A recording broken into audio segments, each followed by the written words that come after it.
So what does the steady but slow increase in home prices mean for buyers and sellers? The housing market is finally starting to level out, and people are feeling cautiously optimistic.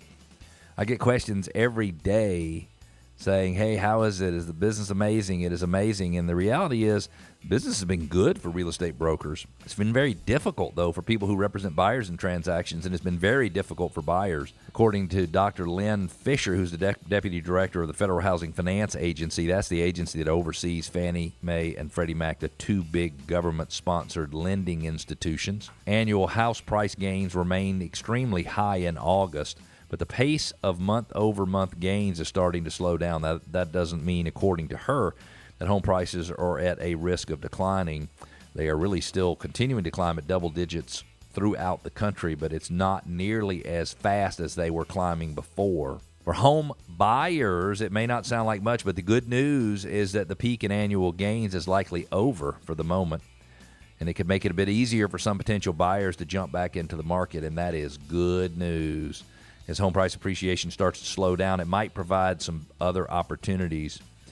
And some might worry that a slow yet steady decline in listing price might mean we're headed toward a market crash, but it's more likely that the market will simply sway in favor of buyers just a little bit who have been waiting anxiously for almost 2 years to buy.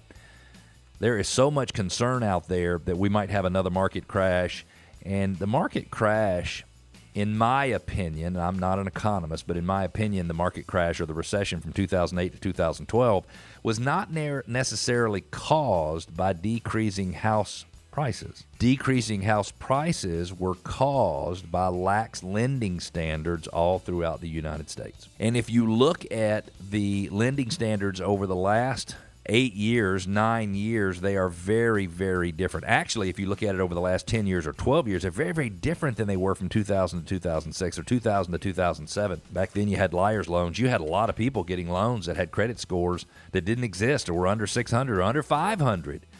And I read a report not too long ago that talked about loans given to people with credit scores 620 or under, and that number was like 1/5 of what it was from 2000 to 2006. So the reality is that there is a lot of stability in the market. Plus, people have lots of equity in their homes. For sellers, they still have the upper hand in the market, and because there's still a very limited amount of inventory available for home buyers.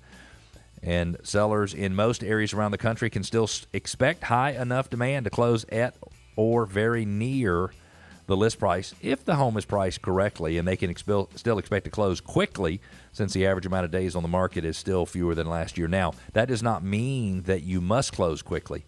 So as a home seller in a market where there's not enough inventory, you have an advantage and you can extend the closing. I've seen sellers have a closing that takes place 6 months from now because buyers were desperate to be able to get a home under contract to buy.